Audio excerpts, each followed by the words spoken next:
As we continued our Anchor series, I want to begin by taking a line from today's reading from Psalm 8, which the writer quotes. Who are we, right? Who are you? What is man? Why do you exist? Income earner, live 75, 80 years on this earth, make some money, spend a lot of money, have some cool experiences, and die? Who are you?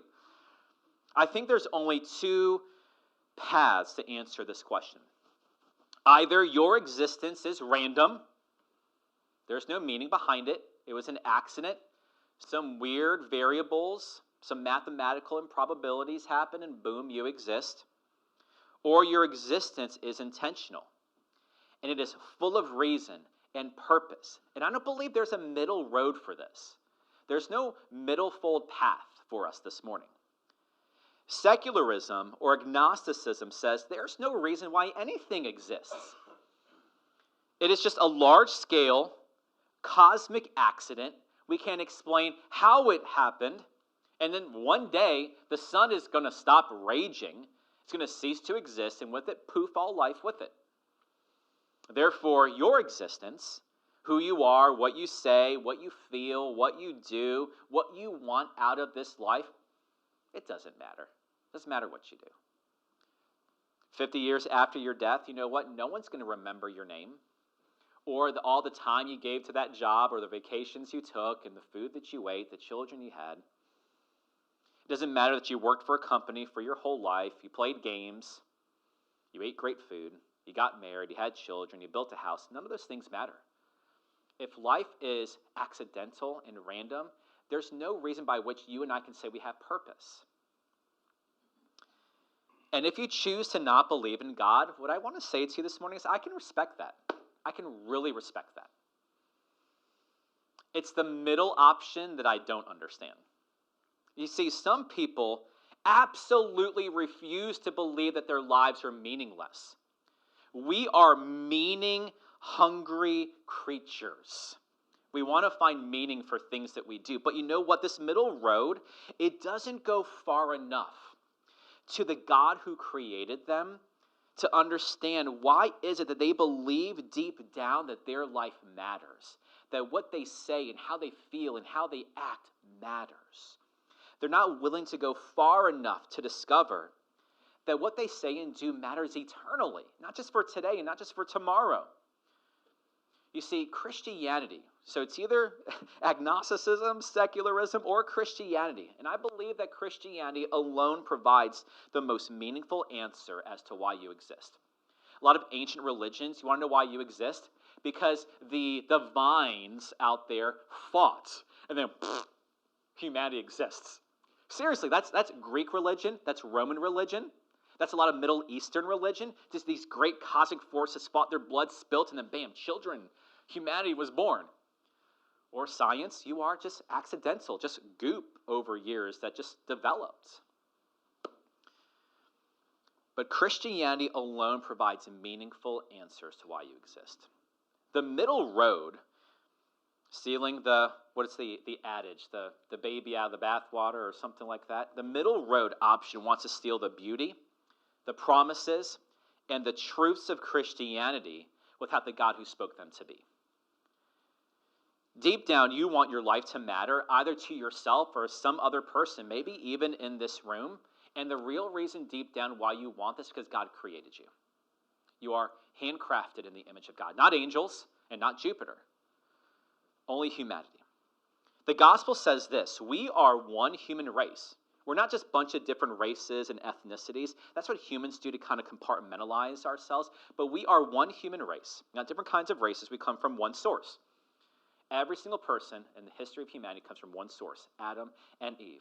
And then from Noah and his sons.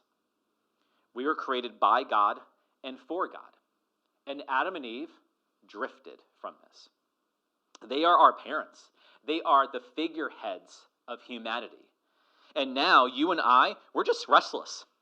We're constantly restless. We're always in motion, right? Many of us cannot sit still. Even in this moment, we are squirming and moving and scratching and itching, right? We cannot sit still. We are restless. And humanity will either refuse to believe that we have any purpose, or we will find purpose in just about anyone or anything but the God who created us. That's the dilemma of humanity, the problem that our foreparents left us. But the question is, what's the solution? Or Betty, what's the resolution? How can we escape the futility of secularism and agnosticism? And honestly, how can we escape the middle road options that may sound cute on a Hallmark card or on social media, but doesn't help us when the suffering comes? How can we escape both of those options? Our next text in Hebrews shows us why we were created, how we drifted from that original design, and how the best of humanity, Jesus Christ, the Son of Man, restores everything that we have lost in Adam and Eve. You ready to get started? All right, let's put those seatbelts on. Let's go. Let's get to our big idea, our proposition. It's that is not the proposition. All right, I'm going to say it a couple times.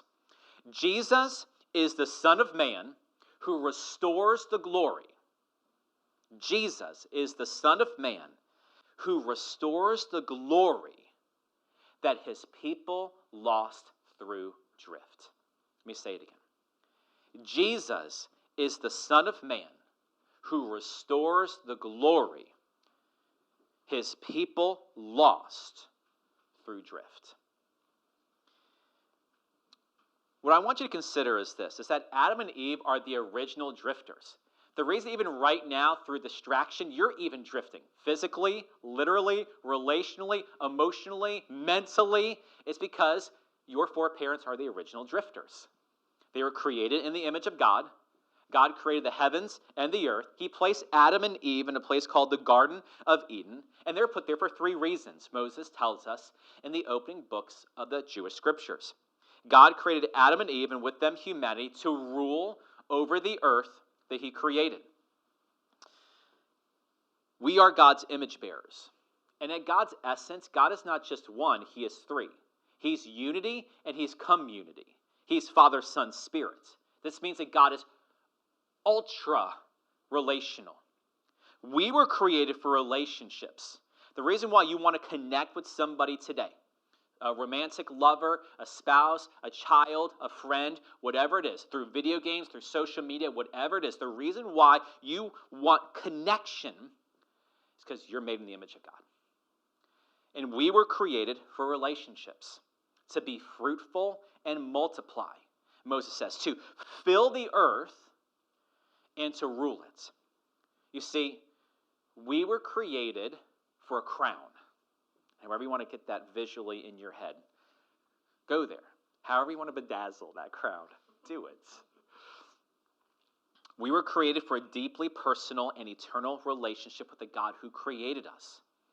As the old Presbyterian Catechism of Faith says, what is the chief end of man? It is to glorify God and to enjoy him forever. Now, these 3 reasons are how we glorify God. These 3 reasons are how we enjoy God. We enjoy what he created. We enjoy each other.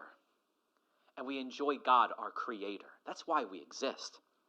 That is our compass in life, our true north. Enjoy God as created, and enjoy the relationships he's put into our lives. But Adam and Eve drifted. God gave them Eden. God gave them each other. God gave them himself. And they still drifted. Their affection shifted because of a little piece of fruit and the word of a serpent. Adam and Eve found them more appealing than God who created and gave it all to them. And they drifted away from Eden, and with it, our original glory was diminished with it, broken. You see, God created us for a crown. And our parents took that crown and they flung it into the ocean. And you know the flood happened sometime after that. So where is it? We'll see. How is it redeemed? We shall see. But I think deep down, every person knows this. You and I know that there's something deeply wrong with this life. There's something deeply wrong with us. There's something deeply wrong with the world that we live in. We are beautiful, yes, but we are tragically beautiful and broken at the same time. There is this echo, this melody that haunts us deep down internally, that we have lost something and we are just drifting and looking for it. But there's hope. And hope is not found in secularism or agnosticism. Hope is not found in you picking up your own moral compass and doing your best in this life. Hope is only found in the gospel. Because the gospel tells you and I how we are mended. The gospel tells us how drifters come home. The gospel tells us that God cares immensely about renewing our lost glory so much that he would enter into the world that he created and restore all that we lost in Adam and Eve. And that's something you'll never find in Eastern religion. America's had a fascination with the East for so long. The Eastern religions would never deign for the God who created all things to enter into the world, because this world is corrupt. It's only Christianity that has a God who creates the world, yet enters into it to right all that is wrong. The gospel tells us that a new Adam will come and undo what the first Adam has done. And this person is called the Son of Man. Jesus Christ is the Son of Man, God who became man to restore all that we lost in Adam. Humanity lost their crown. We were created for glory and for dominion, and now we are content with substitutes. God gave himself as our moral compass in life, but we rejected God as our compass when Adam and Eve drifted. So Jesus, Son of God and Son of Man, dives into the waters, and he drowns to find our crown and to restore it, and then to set himself up as our compass. And that's what today and this week in Branchton is about. So let's get to our first point. And so the first thing that we need to see is that humanity fails to fulfill God's purpose for their life because of drift. We have to be able, within this early opening of Hebrews, we have to be able to acknowledge drift and how far we have drifted, so we can see the gospel is the most precious, life-giving thing there is.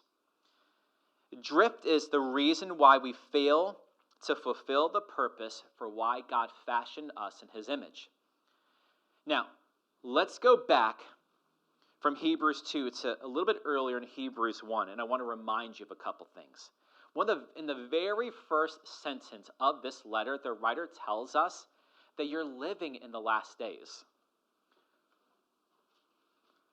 I was looking to see if Vernon was going to perk up when I said that.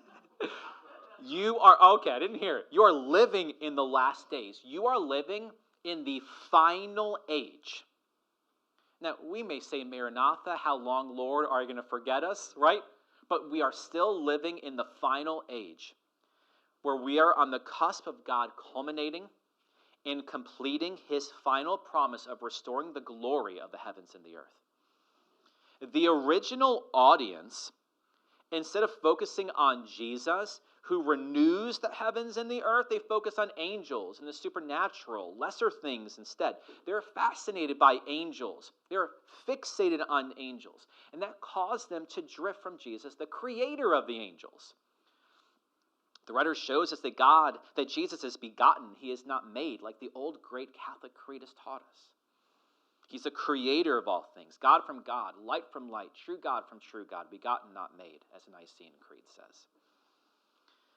And then we get to verse 5. And the writer says this, that he did not subject to angels the world to come, concerning which we are speaking. Is it clear? He's talking about final things, the renewing of the heavens and the earth here. This is eschatology in the opening of Hebrews. And the writer reminds us of the stunning truth that you and I are in the last days. God will set things right. All that is lost and all that is broken by sin and by evil is going to be redeemed. Your sense of injustice that gets, just worked up as you're going to work, whatever it is that sets you off, God is going to set all things right. And God did not give this world to come that he's working towards to be ruled by angels. Angels are simply God's messengers. They are terrible, they are glorious, but they're still servants of Jesus. They love and adore and worship Jesus. Angels are not the rulers of the world to come. Humanity is. The world to come will be ruled by humanity with the best human, Jesus Christ, as their figurehead and king. What God is doing here is that he is reminding us of this promise to undo all that we have lost in Adam and Eve. God is promising to restore our former glory. And for a moment, I want you to conceive this. I want you to conceive just how inconceivable, sorry. Take a moment. I should not have done that. We cannot conceive or fathom just how much you and I have lost in Adam. We can't. Underneath it all, we know it haunts us. It's the thing that's gnawing at our bones, but we don't fully get it. So this morning and this week, I want you to think about two images as we continue with this kind of, oceanic nautical theme. I want you to think of a crown and a compass. I'm like, that'd be a really nice name for a pub here in Branchton, don't you think? I really want a nice pub here. That'd be awesome. Anyway, let's call it the crown and the compass. Anyway, man, I am ad-libbing this morning. Bring it in. All right, crown and compass. God did not subject the world to angels, but to humanity. Humanity, not angels, are created in the image of God. Yet we drifted with Adam and Eve. We lost our crown, flung it into the ocean. We threw away our compass with it. It's deep at the bottom of the ocean. And the question is, what do you think humanity deserves for this? What do you think Adam and Eve deserves for what they have done? Does humanity deserve to rule over all things with Jesus as our king? And the answer is absolutely not, right? We deserve justice for this. But God's promise right here, that the world to come isn't going to be subject to angels, but to us, it's an act of grace.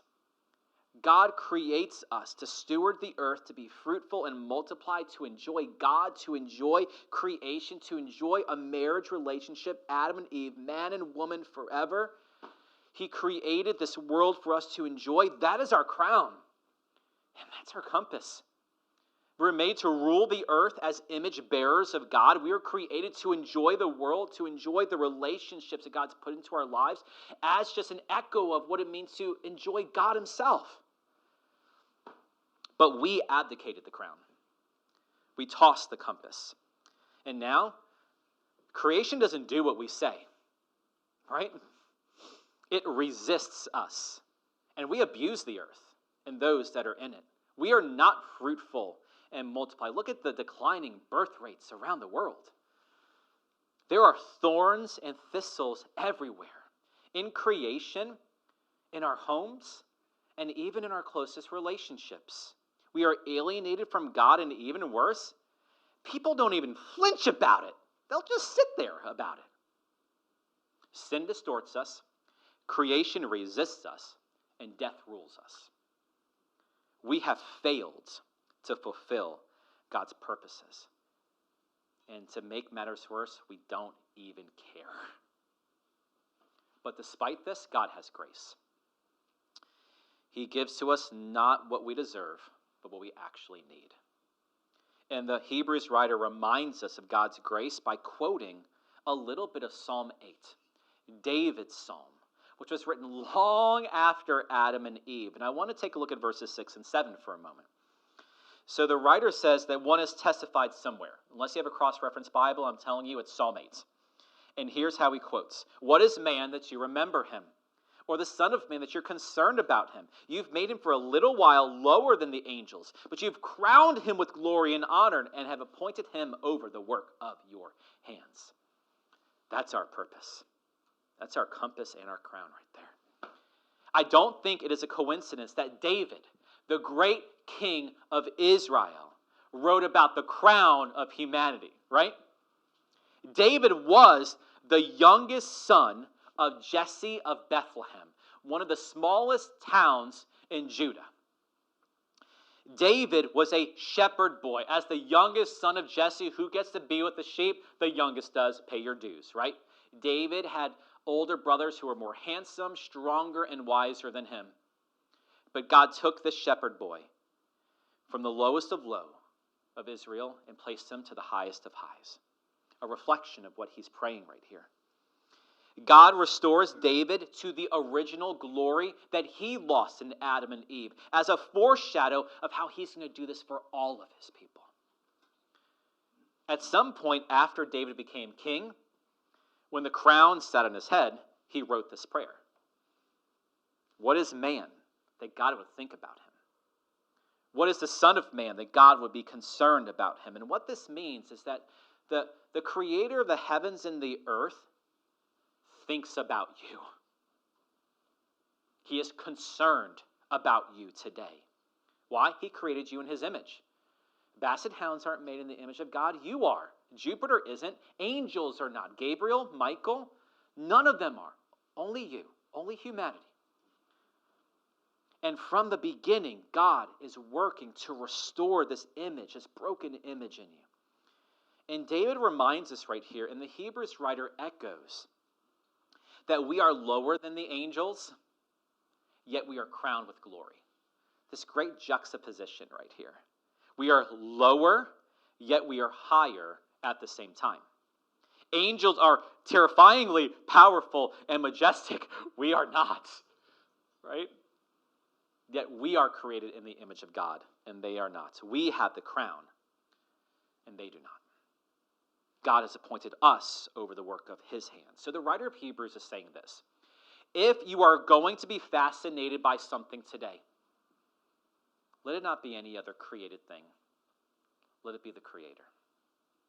Let it not be angels that grips your heart or the supernatural or entertainment or whatever it may be. Let it be God, your Creator, because he's mindful of you, who is working to restore you. Now, you may actually say, many of us embrace this idea called progressivism. You may say, but you know what? We're evolving, right? We're getting better. And a lot of humans, especially in Europe, thought about this a lot until American Civil War, and then World War I, and then World War II really put a nail in the coffin. But progressivism is making its resurgence, especially here in America. Things are getting better. They're not getting worse. We're mastering the world.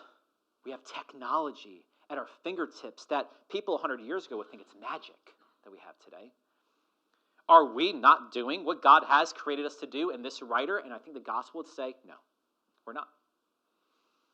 You have drifted so far off course that you cannot even see the design and the destination that you were created for. And I think that's the point of the final sentence we're going to look at today from Hebrews. We still got a little bit more to get through. We're not done yet. I'm not that good. But let's look at verse 8.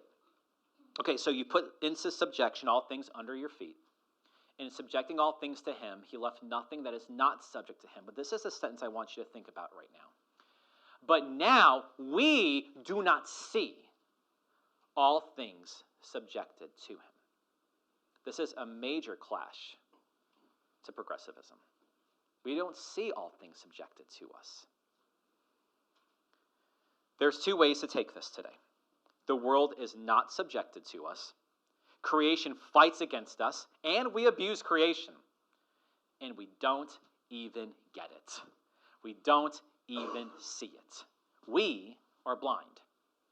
God created the earth, created us in his image to rule, to steward, to care. And we lost it all. And we cannot even see how much we have lost today. We have drifted so far off course that we can no longer see land. We threw the crown in the ocean, and with it our compass. Sin distorts us, creation resists us, and death rules us. We have failed to fulfill God's purpose for our lives. But despite this, the Hebrews writer and David says, God is mindful of you. His mind is full of you. And I'm not just trying to be humanistic right now and pull the emotions. I'm just using scripture. And he is working to restore your former glory. And he does this in and through somebody who is better than the angels. Jesus, the Son of Man himself. And let's get to him right now in our final point. What we're going to see here is that Jesus ransoms and Jesus restores all that you lost in Adam. There's no amount of our own human accomplishment, achievement, and progressivism that can be able to undo and resolve the haunting, resonating, sustained melody we have in our souls that are haunting us. We can't do it. Jesus has to do it. We're going to see why. Jesus is God's only plan to restore all that you have lost in Adam. It isn't therapy, and it isn't the world's religions, and it isn't following your own moral compass. Because there's always somebody smarter than you, always somebody with a different perspective than you. Right? Sense perception falls short. Is it hot or is it cold in here? Right? This is where sense perception falls short. Some of y'all are hot, some of y'all are cold. Some of y'all are just perfect. Well, probably not. God renews through Jesus, the only way, truth, and life. Now, you may say, Pastor, where's Jesus in today's text? I didn't see his name at all. So I got a little bit of work to do, okay? We need to go back to David's prayer in Psalm 8 because he uses the phrase, Son of Man. All right? Who is the Son of Man? It is used 107 times approximately in the Old Testament. And the phrase in biblical Hebrew is Ben Adam, son of Adam, son of man. It is predominantly used in the prophet section. Think Isaiah, Jeremiah, etc. In the book of Ezekiel alone, Ezekiel the prophet, of those 107 times, it's used 90 times in that book alone. So the majority of its usage is found in one book. David's usage in Psalm 8 is one of the earliest references to Son of Man that we have in the Jewish scriptures, our Old Testament. It is a term, the way that David used it, to indicate humanity. But by the time another prophet arises, not David and not Ezekiel, but Daniel, do we read that Son of Man is now operating in a different way. Son of Man is operating as a title of an actual person. And Vernon read for us Daniel 7 for our scripture reading today. I thought he was going to burst out in preaching because he loves Daniel 7. He loves Daniel in general. I'm just going to summarize it here, and I'm going to try to avoid because it pumps me up, especially when we went into, is he worthy? My goodness, that was good. The Ancient of Days takes a seat on his throne as king and ruler of all things. Daniel is allowed to see this vision, this majestic vision of glory. And he notices not just thrones singular, but thrones plural. How many? We do not know. But thrones plural means at least two or more. Keep that in mind. A multitude of angels stand before him, attending to him. Are they sitting on those thrones? No. They are serving the one on the throne. Right? God holds court. He judges evil. I'm not touching that right now. If you want to ask about it on Wednesday night, let's go. But then Daniel sees another person. And he calls him Ben Adam, son of Adam, son of man. There's no way, though, that this Ben Adam is an actual, just a person, a human being alone. There's no way. He's riding on the clouds. So this no longer means the way David uses it in Psalm 8. What's the Son of Man that you're mindful of him? This means someone specific. It is a title. It is an office. He comes on the clouds. He walks up to Ancient of Days. And then the Ancient of Days does something that no one would expect unless there is a deeply intense personal relationship between these two figures. Let's look at verse 14. I did pretty good navigating that without going too much into it. Now, Daniel says to him, to the Son of Man, dominion and glory and a kingdom was given to him. All peoples and nations and men of every language might serve him. He has a dominion, and his dominion is an everlasting dominion. It's not going to pass away, and his kingdom is one which will not be destroyed. Do you see right here? Ancient of Days, the one sitting on the throne, when he sees the Son of Man figure coming up to him, riding on the clouds, he gives him everything. Dominion, glory, kingdom, and people. This means that the Son of Man is also king. It says there's thrones in this scene. There's at least one more, and it's for the Son of Man figure that the Ancient of Days gives everything to. People from all nations and languages will love and serve the Son of Man as their king. He will rule an eternal kingdom which will never be destroyed. That's Old Testament. Let's get to New. Now, the New Testament also uses the term Son of Man. It doesn't sound as good as Ben Adam. I love the Old Hebrew. It's used over 80 times. And the majority of those references are used by Jesus in reference to himself. He is always calling himself the Son of Man. And you have to ask why. Now, if you are still with us through our Bible reading plan, we just read Matthew 26 this week. Do you remember the high priest? I adjure you by the living God. Tell us if you're the Son of Man. And he does. You know what he does? He quotes Daniel 7. And what does high priest do? He rips his outer garments and moves to murder Jesus. Right? Because the high priest knows exactly what Jesus is claiming here when he calls himself Son of Man. He's not just Jesus of Nazareth. He's the King of the heavens and the earth. But my favorite verse that Jesus uses to refer to himself as the Son of Man comes from Matthew 20:28.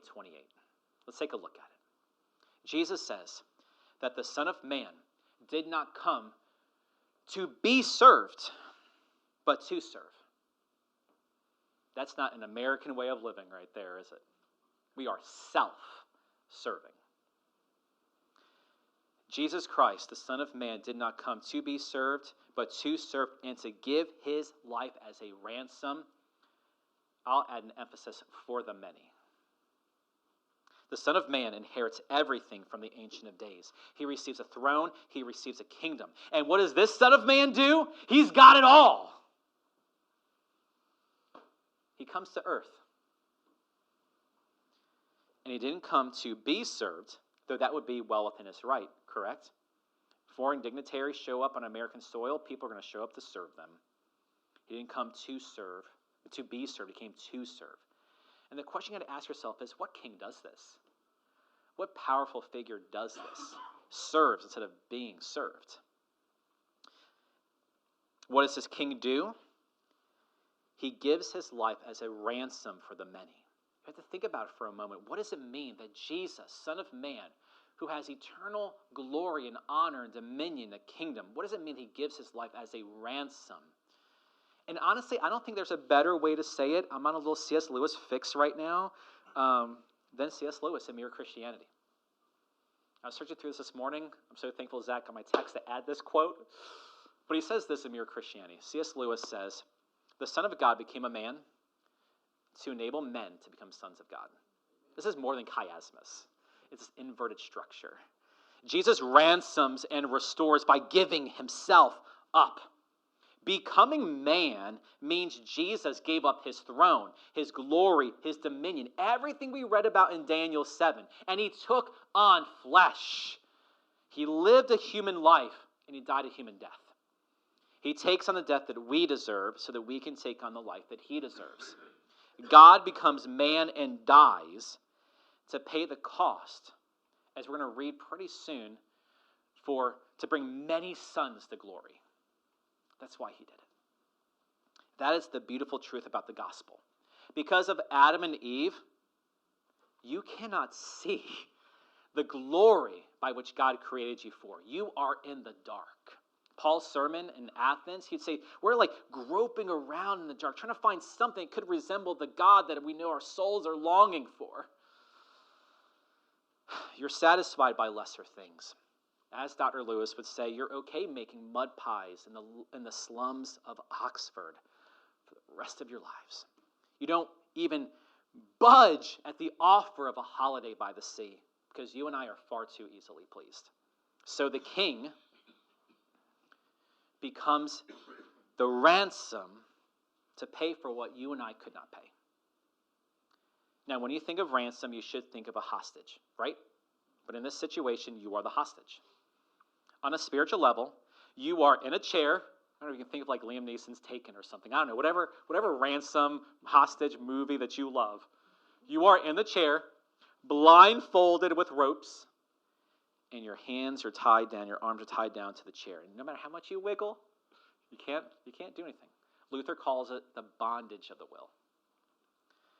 Jesus pays the ransom note to set you free, to save you from the final and the devastating effects of death by giving his own life. And we have to remember, for those of us who are still grieving or hurting or struggling or suffering this morning, what Christianity means is that Jesus has taken the sting out of your suffering, out of your sin, and out of your death, which means, by implication, whatever you're struggling with this morning, and this is an aside right now, but I think it needs to be made, whatever you're struggling with this morning, if you are a Christian, what this means is that Jesus already took the final and devastating blow at whatever you're hurting through right now. If there is no Jesus in this world, if Jesus did not take the sting out of whatever you're struggling with, you want to know what it would do to you? Not just hurt you, that's called grief. It would have killed you, eternally killed you.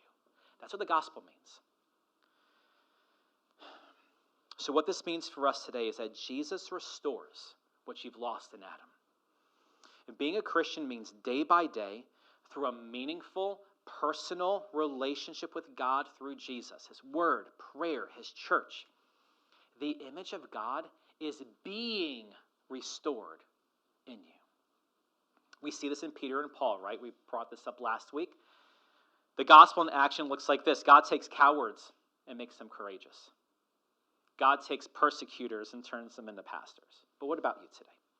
What about you? What will the restored image of God, secured by the death of Jesus, look like in you? This writer says, you can't even imagine it right now. But because of Adam, you lost the crown. It sank to the bottom of the ocean.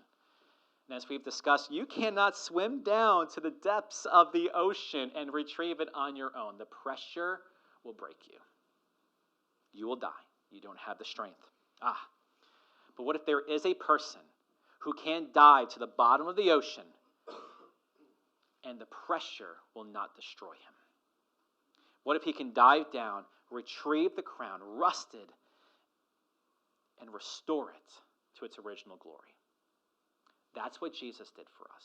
That's what Daniel 7 and Matthew 20 means for us as Christians. As man, Jesus can dive into the ocean. He's not some immaterial, ethereal being. He can take on flesh and jump into the water. But as God, Jesus has the power to retrieve the crown that Adam abdicated. As God, Jesus can restore and renew the crown that was broken. Adam failed to live out the original glory of being made in the image of God. And Jesus succeeds where Adam fails. That's why Paul calls him the last Adam or the new Adam. The storms don't overwhelm Jesus. He calms the storms. Death cannot hold Jesus. He raises himself up from the dead. So what does this have to do with drift? Here we go. I think that a part of overcoming drift means that you and I have to acknowledge just how far off course we are, just how far we have fallen. I think a part of overcoming drift means to see that we have lost the coordinates and we threw away the compass. It means acknowledging that we have abdicated what our lives were supposed to be like, and the consequences are dire. Our lives will end in shipwreck if there is not a course direction, redirection. And we can't even see it right now. We are like a living Titanic right now, not even knowing the iceberg that's waiting for us and the shipwreck of our souls. Creation resists us. Nature does not easily bend to us. Our bodies rarely yield to us, do they not? Ladies at Branchton, our bodies rarely yield to us, and death rules us. We were made to live forever, but death comes to us all. We age, we decay, and we die. Sin distorts us. People do not get better over time. We are not fine wine. Our character gets worse over time unless we are renewed day by day with a living, moving, breathing relationship with the God who created us. That is our legacy from Adam, our forefather. Things don't get better, they get worse. I forget which law of thermodynamics it is, but there's a reason why coffee doesn't stay hot. It has to return to its original temperature. Things are not getting better, things get worse. But consider the legacy of Jesus, the new Adam, the true Son of Man. Consider how much God thinks about you today, so much that he sends his Son to restore you. Creation does not resist Jesus. He walks on water. Death does not rule Jesus. He was resurrected on the third day, never to die again. Sin does not distort Jesus. He is the light. He is the way, the truth, the life. Jesus can only do and be these things if he is the figure from Daniel 7. And that is why he calls himself Son of Man over and over again. Because Jesus is fully human, he can live in this world. He can dive down into the ocean's depths, and he can reclaim our broken crown. He can mend it, restore it, and renew it. And he can drown, and he can die. But because Jesus is God, death cannot hold him. And because death cannot hold him, he can retrieve the crown, restore it to glory, and with it, our original God-given purpose as his image bearers. And because death cannot hold him, Jesus can be the compass that we need to get our coordinates back, to get our crown and our compass back in this life. We have drifted far from our purpose and far from where God intends us to go. We need Jesus to not only restore us to the glory that we lost in Adam, but we need Jesus to be the compass that restores our direction in life. Also, we can safely arrive at our God-given destination. Preaching of God's word. Amen.